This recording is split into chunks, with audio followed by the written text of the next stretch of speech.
if I were to suggest one thing, that's a great book, by the way. The One Thing. Mm-hmm. Have you, yeah, it's back there. Is it? Yeah. What's the one thing that by doing it, everything else will be easier or unnecessary?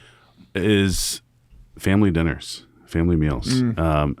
I grew up in a family that we ate dinner together all the time, every day. And so we've raised my kids. But I've come to realize, even in our bubble of the Catholic community, that's not a given, you know? And yes, we've got high schoolers now and they've got crazy things. And so sometimes one of them's missing or whatever. But having that time together is so important. And when other people see that, it is truly a witness, you know? And I think that's an extremely important thing. I love that one. Yeah.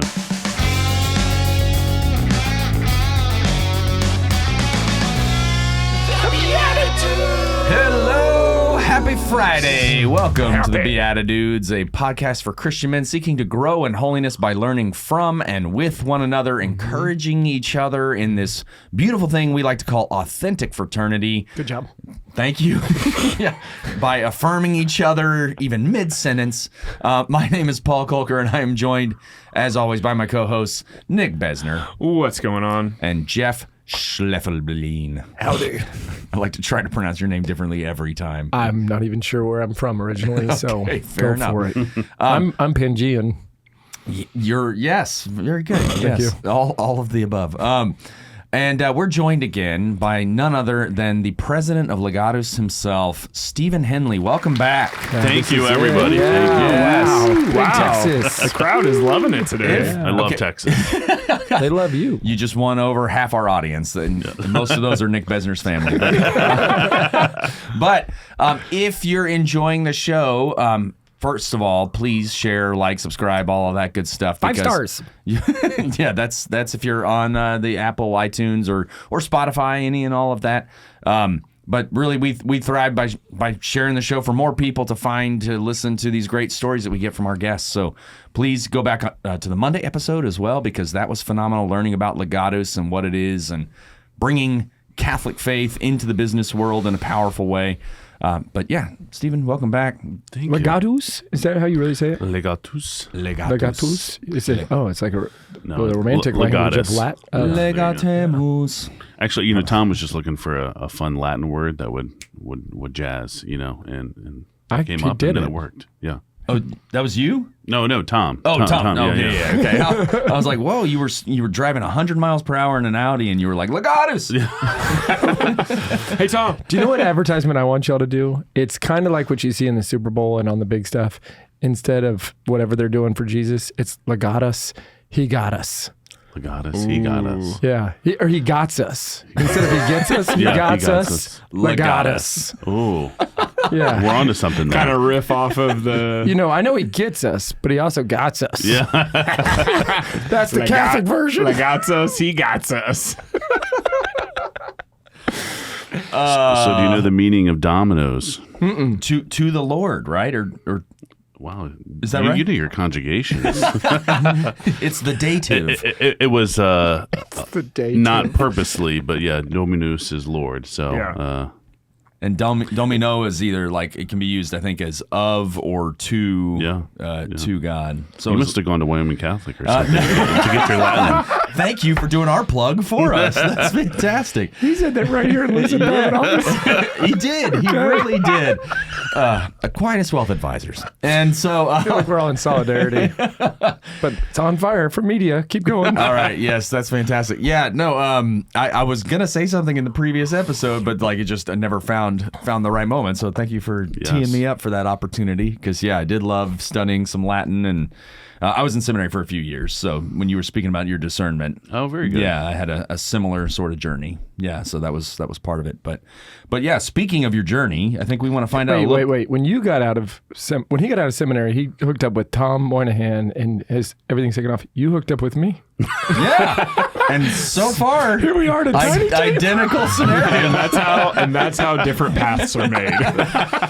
This is essentially an Audi RS8, right? Or 6? RS6. RS6. There you go. Yeah. I bought you This goes at the speed of airwaves. That's right. Thank you. It's very fast. Way faster than 100 miles per hour. I'm just saying. No. Okay.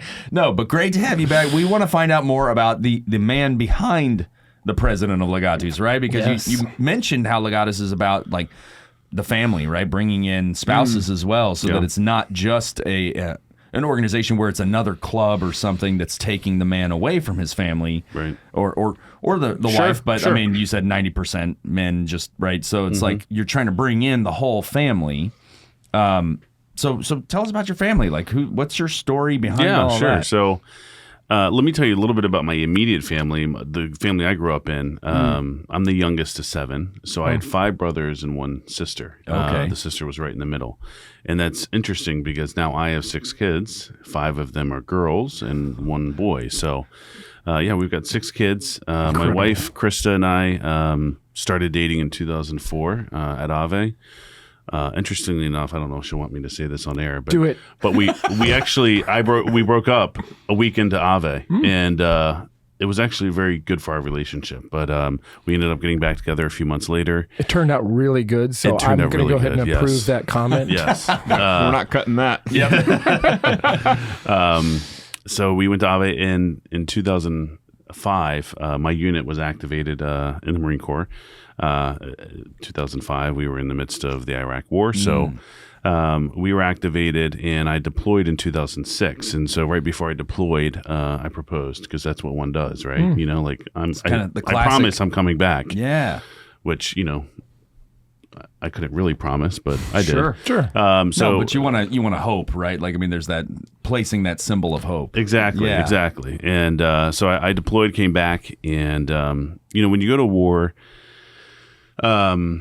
things are put into perspective. So I was 19, going on 20, and deployed. Wasn't old enough to drink, but when I got back, and even while I was there, I told Krista, I want to get married, and I want to get married sooner than later.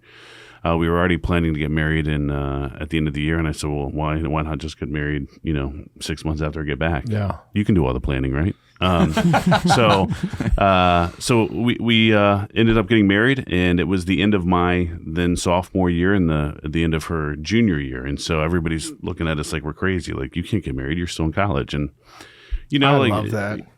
God gives you the opportunities when you give him your fiat, right? So, we got married, and I started working a full-time job in security. You can work nights and weekends, weird hours, and I managed the schedule, so I got to do it when I wanted to. Oh, nice. And then going to school full-time, and we had one goal. As newlyweds, we went through an NFP class, and that natural family planning. And so that class took place in Naples. And for those of you that have been to Naples, there are not that many young people in Naples. So long story short, our NFP class got canceled. And so we had to do an online version. Again, long story short, it didn't work well. And so we had the goal of, if we can just get through half the year, and then you graduate, and then we can have children. Sure. And so, of course, 3 months later, we find out Krista's pregnant. It was perfect. God's will. But, and it was great, because it was, graduation's in May, and the baby's due in June. So it'll work out great. So we get the finals week in May. She goes for her 35-week checkup, and the doctor says, well, you need to go to the hospital right now because you're far enough along to have this baby. And Chris is like, well, I still have a final. I can't. Do we have to go right now? Yes, you have to go. Like, Chris is not feeling anything at this point. And anyways, we got to the hospital, and she's in her bed with her laptop trying to finish her final. Oh, I'm like, my it's not worth it. Not worth it. So Wait, what was the final in? Do you remember? it was in literature, okay. and she was a literature major. So it was kind of a big deal. Yeah. But she did not get to walk for graduation. So this was a Wednesday. Graduation was Saturday. Wow. She didn't get to walk, and so now we continually hold that against our oldest child. It's good to harbor the resentment, right? Sure. Yeah. As much as I might be gone for my job or whatever, like, I still didn't force my mother to miss her graduation. So That's great. Yeah. So we have. That was our first Ava, and she's 16 now in high school. Does she get to school like 20 minutes early? She does. Yeah. And this is the It's her thing. pattern. Right. She goes to a Catholic school about 25 minutes away, and I would drive her. It was a great time for us to bond and for me to catch up on episodes of the BeatiDudes. Yes. And so, or Father Mike, both equally important, right? Gosh. But there's this thing when you get to high school, you just sit in your car for 20 minutes before school and just sit there and do nothing. And so now she's driving herself, and I'm like, you're not going to be one of those kids that just gets to school and sits in the parking lot. Like, go inside and do something with your life. But anyways, so we've got the oldest, Ava. That's like a bad corporate job. There's corporate jobs where everybody sits in their parking lot waiting till they all walk in at the same 8 time. a.m. Yeah. They're like, that's the sign exactly of a right. thriving culture. Don't walk in there until we all walk in there. That's a great point. Yeah. And by thriving, I was being facetious. The opposite of that. Thank you. Yeah, thank you. Yeah. Okay, so we got Ava. Yeah, we got Ava, Shamus, good Irish name. Seems like you could enjoy some outdoor camping adventures in Wyoming. Absolutely, you could. Yeah. We could. We could. You could, as father-son. Yeah, exactly. At Wyoming Catholic. He's so good at this. So Shamus is 14, and then I've got 4 girls after him, and so Ainsley, Anya, McKenzie, and Maeve. So a lot of Irish Gaelic names, and we live about a half a mile from the lovely Dominican Sisters of Mary Mother of the Eucharist, their mother house. And so I often joke that my girls are all going into the convent because I can't pay for that many weddings.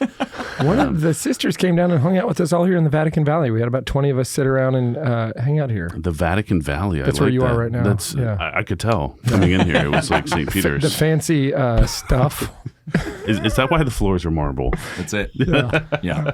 Covered in sticky bazooka juice. Yeah. Go to the Monday episode.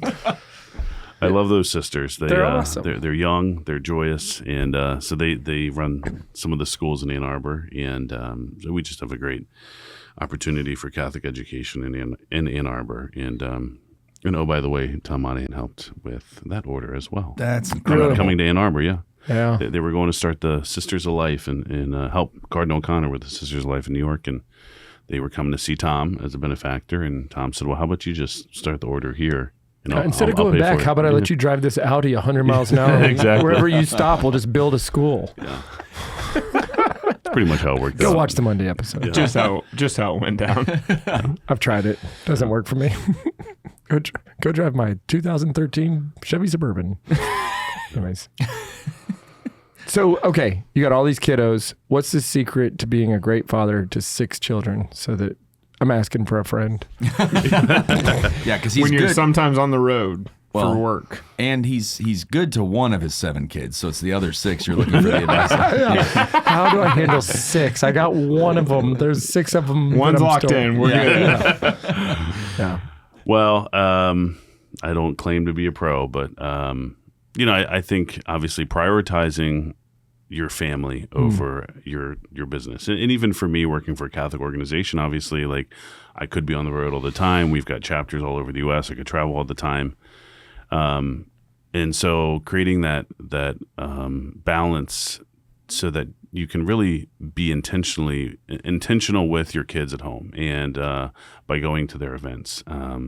Even though we've got 6 kids, it doesn't make one of the kids' events less important, regardless of age. So I think one thing, if I were to suggest one thing, that's a great book, by the way, The One Thing.